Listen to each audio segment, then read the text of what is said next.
अस्सलामुअलैकुम गाइस, मैं वेलकम करता हूं आपको अपना YouTube channel creative PS skills में। गाइस, आज हम पढ़ेंगे फोटोशॉप में रेजर टूल। तो चलते हैं फोटोशॉप पे, क्रिएट न्यू पे क्लिक करते हैं और A4 साइज का एक डॉक्यूमेंट क्रिएट करते हैं। हिस्ट्री ब्रश टूल से नीचे ये रेजर टूल है। रेजर टूल के ग्रुप में दो टूल और भी हैं, एक बैकग्राउंड इरेजर टूल है और दूसरा मैजिक इरेजर टूल है। इस वीडियो में हम इरेजर टूल को समझेंगे। अगली वीडियो में हम बैकग्राउंड इरेजर टूल और उसके बाद मैजिक इरेजर टूल को समझेंगे। ब्रश टूल से ऑब्जेक्ट के ऊपर या कैनवस के ऊपर इस तरह से पेंटिंग करते हैं। इरेजर टूल से इस तरह से उस पेंटिंग को अरेज करते हैं। इस तरह से पेंटिंग को अरेज करते हैं। अभी देखें, मैं अरेज कर रहा हूँ लेकिन यहाँ पे रेड कलर पेंट हो रहा है। इसकी वजह यह है, बैकग्राउंड लेयर पर ही काम कर रहा हूँ और बैकग्राउंड लेयर लॉक है। कंट्रोल Z करते हैं। यहाँ से इस लॉक के ऊपर क्लिक करके इसको हम अनलॉक करते हैं। अब अगर हम अरेज करते हैं तो अब ये ट्रांसपेरेंट कर रहा है। अब ये उस ऑब्जेक्ट को अरेज कर रहा है। कंट्रोल Z करते हैं। ये देखें, अब लेयर लॉक है। अब मैं अरेज करूँगा तो इसमें रेड कलर फिल हो रहा है। रेड कलर क्यों फिल हो रहा है कि यहाँ फोरग्राउंड कलर में ब्लैक कलर है लेकिन बैकग्राउंड कलर में रेड कलर है। और अगर हम अरेज करते हैं तो ये रेड कलर इसमें फिल हो रहा है। अगर यहाँ से हम कोई और कलर लेते हैं, अब अगर हम इस ऑब्जेक्ट को अरेज करते हैं तो यहाँ पे येलो कलर फिल हो रहा है क्योंकि बैकग्राउंड कलर में येलो कलर है। अगर यहाँ पे हम कोई और कलर रखते हैं, अब अगर हम अरेज करेंगे तो ये बैकग्राउंड कलर का कलर यहाँ अरेज होके शो होगा। कंट्रोल Z करते हैं। अगर हम इस लेयर को अनलॉक करते हैं, अब अरेज करते हैं तो ये अरेज करके इसको ट्रांसपेरेंट कर देगा।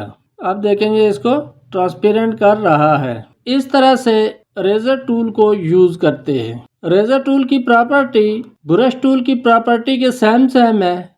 यहाँ पे हम साइज को छोटा बड़ा करते हैं, हार्डनेस को कम या ज़्यादा कर सकते हैं, यहाँ से कोई और ब्रश ले सकते हैं। इस प्रॉपर्टी में यहाँ ब्रश की सेटिंग में हम कोई दूसरा ब्रश ले सकते हैं, यहाँ से कोई और सेटिंग चेंज कर सकते हैं, स्पेसिंग को कम ज़्यादा कर सकते हैं, साइज को छोटा बड़ा कर सकते हैं। ब्रश टूल की प्रॉपर्टी और इरेजर टूल की प्रॉपर्टी सेम है। अब हम इरेजर टूल से किसी इमेज के बैकग्राउंड को इरेज करते हैं। हार्ड ब्रश ले लेते हैं और इस इमेज को बंद करते हैं। यहाँ पे हम इस इमेज को ओपन करते हैं और साथ में हम इस इमेज को भी ओपन कर लेते हैं। इस इमेज को कंट्रोल A करते हैं और उसके बाद कंट्रोल C करते हैं। यहाँ दूसरे वाली इस इमेज में आके हम इसको कंट्रोल V करते हैं। इस बैकग्राउंड लेयर को अनलॉक करते हैं और दूसरे जो ऊपर वाली इमेज है इसको ड्रैग करके नीचे करते हैं। यहाँ हमने ये जो इमेज अभी हमारे सामने कैनवस में ओपन है, इस इमेज में हम स्काई को रिमूव करेंगे। इरेजर टूल से हम इस इमेज में से स्काई को रिमूव करेंगे।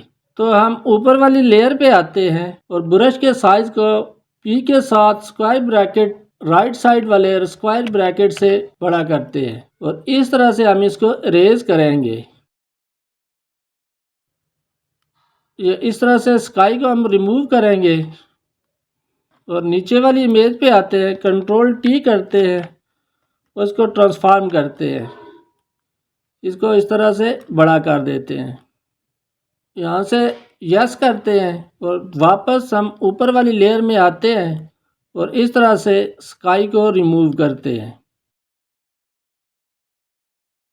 गाइस, इस तरह से इरेजर टूल का यूज़ किया जाता है। इस इमेज को थोड़ा बड़ा करते हैं और ब्रश के साइज को थोड़ा छोटा करते हैं और यहाँ से हम सॉफ्ट ब्रश लेते हैं, इस हील के पास से हम इस तरह से रिमूव करते हैं। गाइस इरेजर टूल से ये प्रॉपर रिमूव नहीं हो सकता। यहाँ पे काफ़ी मसाइल हो रहे हैं। जैसी इमेज में से स्काई को रिमूव करने के लिए हमारे पास फोटोशॉप में और भी बहुत सारे तरीके हैं और बहुत बेहतरीन तरीके हैं। फोटोशॉप के एडवांस में पढ़ेंगे।